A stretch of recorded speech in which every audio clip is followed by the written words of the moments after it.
listen, we got one more day to the weekend. Do your girl a favor.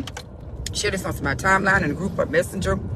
And when it's over, click on one of those 9 links to go to my store, shop with the loves, order you a book, go to my Amazon author page, get you a book. Just a lot of material. Stop chasing the lie. If somebody has lied on you, if a situation has happened and now it's been flipped upside down, bent around, if your colleague on your job done went and spread an unnecessary lie about something you're doing, you just gotta stop chasing a lie. You gotta let people have it. When I first started working at this job years ago, I was so excited because I'm always wanting to be a good helpmeet to my spouse. So I started working on this job and I loved it.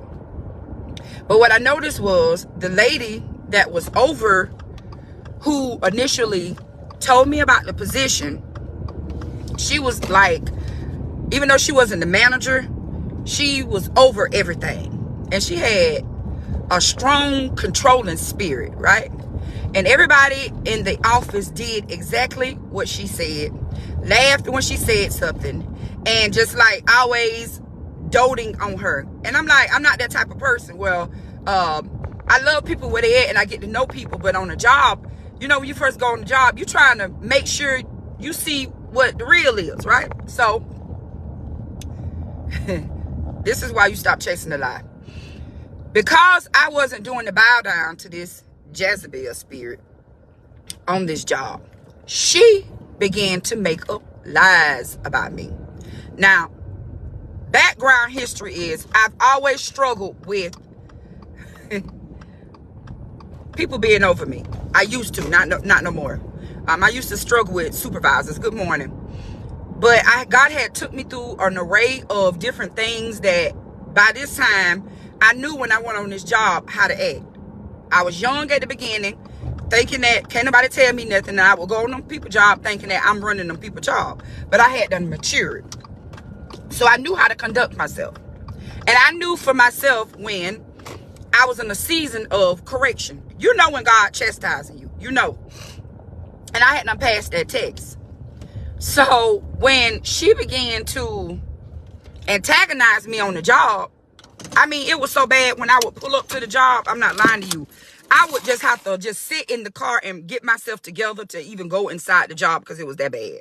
I would have to start praying, calling on Blind Michael, releasing the blood boundary, like all kind of stuff, because it was just the most toxic atmosphere I had ever been around, right? So I'm doing all of that, going to work. She began to lie on me to the supervisor. Okay, so after like 6 different lies, I was like, you know what? I'm just going to go to work, do my job, eat my lunch, and go home. Then it had got cold. And I guess she was feeling nice for some odd reason. And she let me hold her heater. The heater, them little plug-in heaters, you know what I'm talking about? It had, sometimes when you plug them up, now I'm not going to lie to you, it do smell like tuna fish when you plug them up. So she gave me the heater. I plugged it up. All of a sudden, I kept knowing her getting up, going in and out the office. And she kept saying, you know what? And I ain't think nothing of it. Till after lunch, I come back in and everybody in a circle. We have an office meeting about body odor and how to do self-care. So at this point, I couldn't do nothing but laugh. I just couldn't even do nothing but laugh. And I didn't even, in the midst of the meeting, I didn't even try to tell her that nothing. I just went with whatever they were saying. Bishop taught us that a lie is like feathers blowing in the wind. There's no way that you can physically go pick all those feathers that's blowing in the wind, right? So at this point, I'm calling on Jehovah God.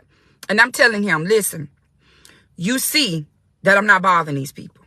You see that they are intentionally, she is intentionally picking on me. She is bullying me in this workplace. She is making this environment so toxic that nobody wants to work in this environment. So I prayed. I cried. I would sit in my car. Like I said, every morning I got there, I just have to sit there to get myself together in order to go inside. So wrap things up. This is why you don't have to chase a lie. Her, another lady, and another lady all was bothering me. Do you know, over the summer, God created some type of situation where those three, not God created, some kind of situation was created where those three individuals got fired from the job. Listen, that's what I'm telling you. You don't have to chase a lie. You don't even have to try to go defend a lie. If you know you standing in your truth and you know what you did and you know God know what you did, he know the motives of your heart. All these things tie in. God will fight for you. He fought for me and he removed all the negative, toxic people from around me because that was a place where I was supposed to be to grow, to glow, and to flourish. And you could not flourish. You can't flourish inside a trash can. If you're trying to grow and all only thing around you, there's no soil, there's no nothing but trash, you can't grow like that. You can't grow in a toxic relationship. You can't grow at a toxic job. You can't grow in a toxic marriage. You can't grow in a toxic church. You just can't grow. You can't grow. So I chose to just let them have it, and I prayed. Sometimes you got to know when somebody's lying on you and you have took the stand that you're not going to go back and forth with them. You got to be in a position where you can be humble, pray, keep your heart pure during this process so that God can fight for you. And the biggest flex that you will have is the fact that I ain't saying nothing to you. I could say something to you. I want to say something to you. Baby, I can go on and on with you. But I ain't going to say nothing to you because God know how to poke everybody belly button and make them fold. And he did. So I just encourage you on today. Do not try to chase down the lie. If somebody lying on you and you know your truth, stand in your truth.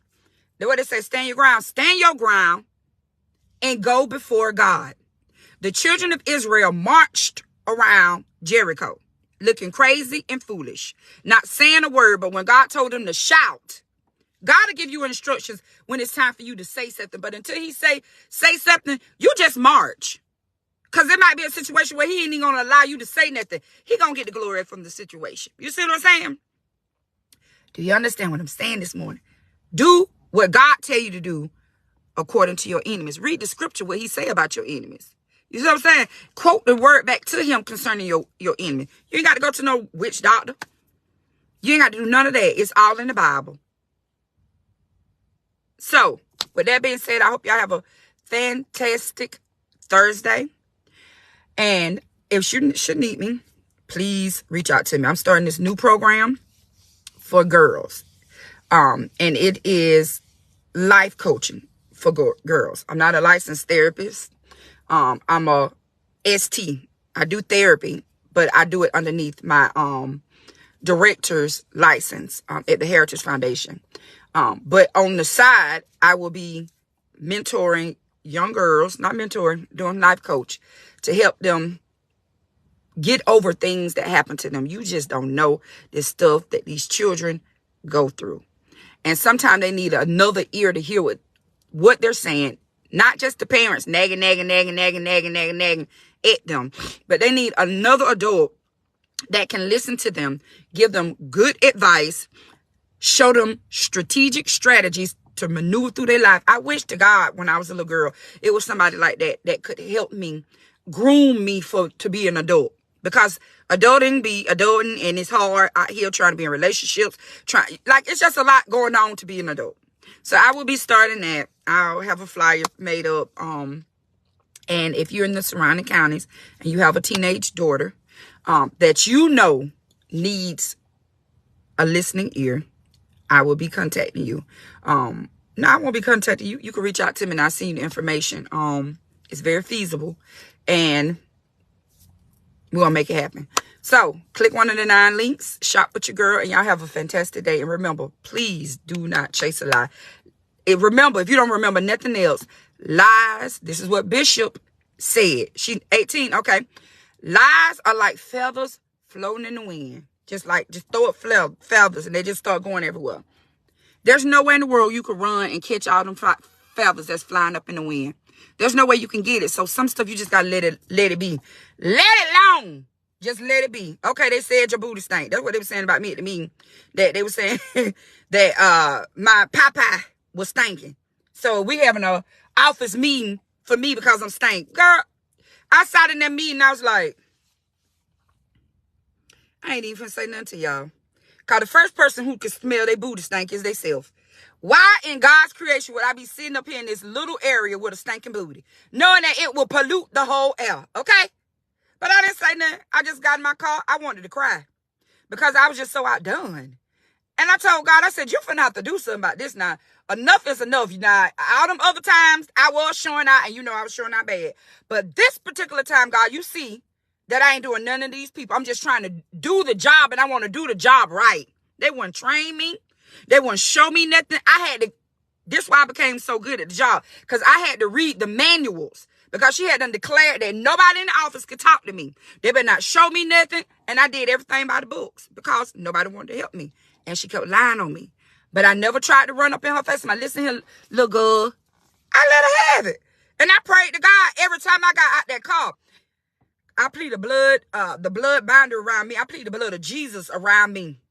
And God fought for me because I took my hands off of it. And I endured the suffering as a good soldier, because that was hard, okay? Because I swear I would be wanting to get out the car to my nook if you want to fight. But I can't fight, so you be feeling the same way. It's so toxic.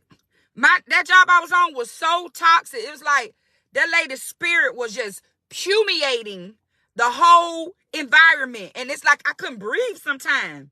And I'm not a person that get up and go on lunch breaks. Once I sit down, I'm sitting down till it's time to go. But baby, I would have to go sit in my car and get me some regular air, because I just couldn't. But God handled that situation and fired all 3 of them at the end of the year. So you just do what's right. No matter what they're doing to you, you do what's right. I didn't even have to be a snitch. I kept telling God. I was snitching on them. I was telling God, I'm tired of them. You need to do something now, because they're doing a lot. A lot and too much. Okay? But again, as I begin to close, I will be putting out more information about the life coaching for girls. Listen.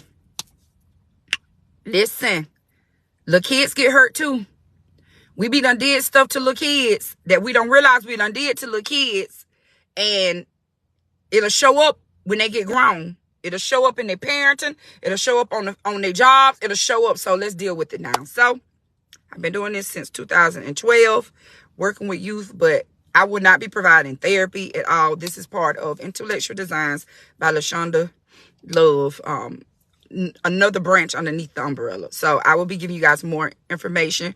Happy Thursday, Angela. And y'all have a fantastic day. And don't forget to click on the 9 links. And listen, you know I'm going to say something about the links. So don't be getting on here trying to get aggravated with me talking about them links. Because I'm going to talk about them links now.